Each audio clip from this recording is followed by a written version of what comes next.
Let's take a look at the new Turtle Beach Stealth Ultra wireless gaming controller. As far as in your box, of course you're going to get your controller. You get 9 feet worth of very stiff braided USB cable. You get this nice hard travel case, which you can also store and charge your controller in, as you have that little port opening in the back to run your wires. Here is your charge stand. As you see, connects USB-C. And then you also have a port over here for your wireless dongle. And then you get 2 sets of replacement thumbstick caps. Now, before we dive too deep into the controller here, we got to give a shout out to our sponsor, being Corsair and their HS80 Max wireless gaming headset.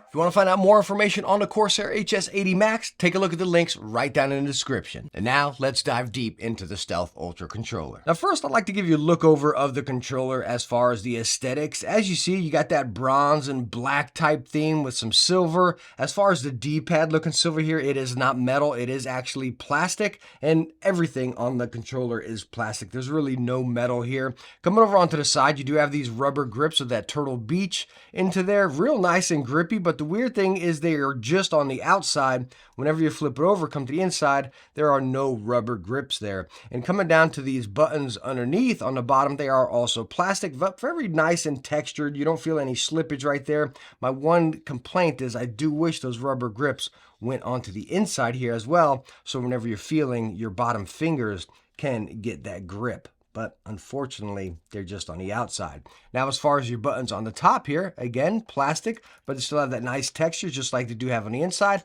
And then you have your trigger stop little controls right here on the back to create them a little quicker.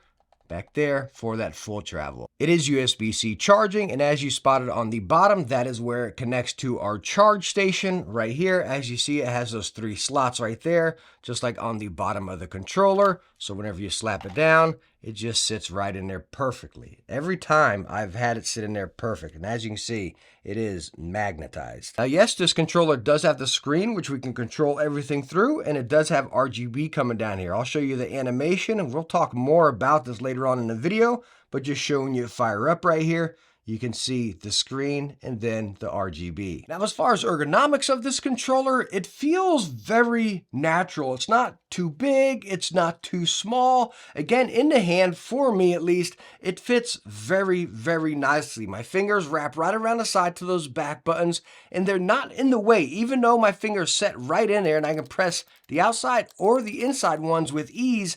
They're never in my way. Like, I never feel like I got to rest my fingers up or anything like that. They're right there. When I come over to a stock controller, it feels very, very similar in the hand. I would say that the grips down here are a little bit wider. They're a little bit flatter there. When on a stock Xbox controller, they will round out a little bit more. Now, the one thing you're really going to notice straight out of the box with this controller is the weight. It is incredibly lightweight. I'm going to slap it on a scale here, and we are going to get 248 grams. So let me go on and put a regular controller, Xbox controller. Now, I do not have batteries in the back of this one. So again, we were 248 over there.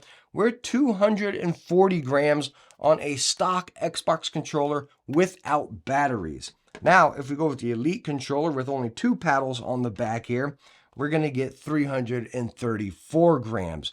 So when you're talking about a pro controller like this here, it feels incredibly lightweight compared to, again, the Xbox Elite or say a SCUF controller. Any other controller, it feels incredibly lightweight. So is the lightweight a good thing or a bad thing? It gave me a cheap vibe. Now, taking a closer look at the controller and talking about using it before we get into some of the features and functions, they do have their quick response buttons or ultra response buttons here, kind of like you've seen on that new SCUF Envision or the Razer controllers. But I will tell you, these got a slight more, I don't know if I want to say mushy, like a little bit of extra press. And I doubt the camera can even pick it up, but you press it in and you feel like you got a whole lot more down there. I don't know. It's a weird feeling for sure. It's something I couldn't really get used to. Yes, they are quick and to the point, but I just felt like I had a lot of extra press in there. Now coming over to the thumbsticks, you do have the Hall effect switches here, or thumbsticks, and they are very, very nice. They don't feel any excessive, any heavier, or any lighter. They feel natural, just like a stock controller, which is something I love. Many extra pro controllers or third-party controllers, they never feel like stock. This one feels just like it. Very, very nice. But coming down to the D-pad, again, same in line with like the buttons, it just has a weird sensation to it. So I can press it forward, it'll click, but I got to press even further to make it actually activate. So I don't know if the camera can pick this up as well.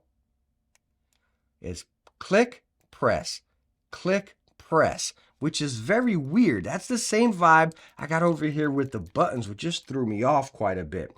Now coming over here to the back buttons, very nice, a little bit mushy back here, but they do snap right to the point. So you can see there is quite a bit of play right there. And then coming to the back ones here, these feel very, very nice. And you got, again, your trigger stops here, the little switches on the back, which can create them to stop right there.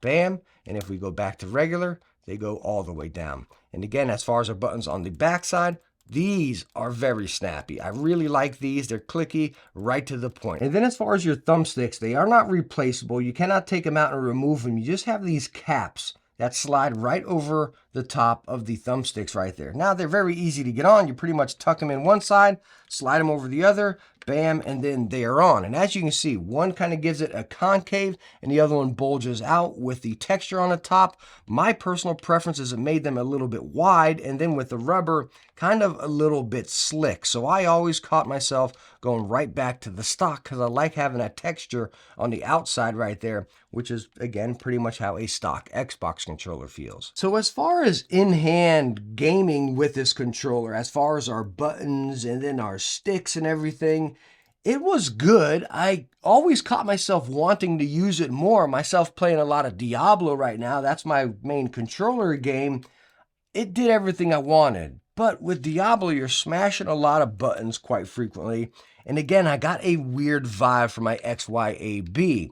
It wasn't bad. It never didn't work.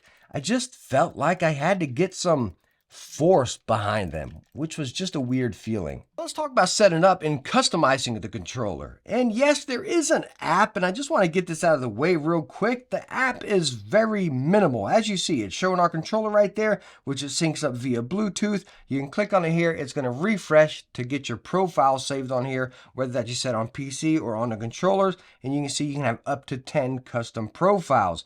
Now, when you click onto these profiles, again, it'll activate it or set whichever one you want. When you come over here to settings, you see all of this stuff here where you got custom, power modes, percentage, LED. It's really just 3 different settings. Over here is the screen brightness, right? When you come down here, same thing, screen brightness. The percentage, again, is the charging LED brightness. Whenever you put it on your dock, this will either be red, orange, green, or yellow. And then coming down here, again, it's charging LED. So even though it's split up, it's just 2 buttons. Then over here, you have factory reset and then settings. So you all know I love phone apps for my devices, especially my headsets, being able to dabble them. And with everything you do on this controller, it would have been super cool to be able to do it on the phone. But the phone app is very minimal. Now the screen on the controller is the complete opposite. You can do everything on this, and I absolutely love it. Now, what you're looking at here right now is pretty much your settings and then my notifications, because I am synced via Bluetooth onto my phone, so it's giving me my notifications there. And I'm going to tab on it, and we'll go press A, and you can see there is a motion at your front door. Let me see how I go to my next one. Right, there's a motion at my front door. You guys can keep seeing it going right there. So it's showing my Ring notifications for my house. The other thing I really love about it is my son with diabetes is I get the notifications right there. If it's a high sugar or a low sugar, it'll actually pop up on that screen. So as useless, annoying, and corny as I thought that notification thing would be at first, it is actually one of my favorite features. But we've really only scratched the surface of utilizing that screen. So again, you got this little plus button right down here. You press it, And as you see, you got A for your notifications and Y for your settings. I'm going to show you these other two ones that aren't lit up here as well. But anyways, let's get into our settings. You can press it, come over here into connect. Again, smart device or wireless. Come over here to your system, firmware, which yes, it can update through this with the app. You got calibration as far as your sticks and triggers.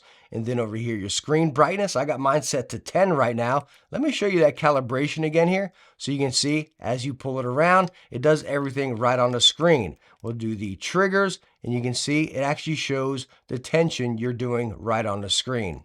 Anyways, let's go on over here. We did screen brightness, LED brightness as far as the side. You can bring it all the way down to off, halfway, or up as far as your RGB. Over here is your screen timeout, how you want this to go down to save a little bit of battery. I kept all of my stuff at like 5 right in the middle whenever I was using it. Right now I got it maxed out just so you guys can see it better on the camera. Over here is your sleep timer for the controller to go off when you set it down. Power mode, you got custom, full, balanced, eco right there. So let's go on and see. You can see the balance will cut everything in half to keep your battery life, which is pretty much what I set mine at. Over here is your charging LED. This is that thing I mentioned before where this will light up green, red, yellow, or something. I left mine off because it just felt like, okay, why do I want lights on while I'm trying to charge it? It just seemed ridiculous, and it took quite a while to charge actually. So I turned everything off and just let it do its business there. Over here is your social alert color. This is where I said, as far as whenever you get an alert of your notification up there, it'll actually set these to the color. And I kept mine blue just for diabetes, so I know when it actually goes off. Anyways, over here, you got your reset to default, and then your calibration. Now let's go over here. This is your social. Again, as far as your notifications, which you can just do on that main screen. Profiles. Again, as I just showed you in the app, you got your 10 right there. Over here is the headset, which I'm going to show you here in a second.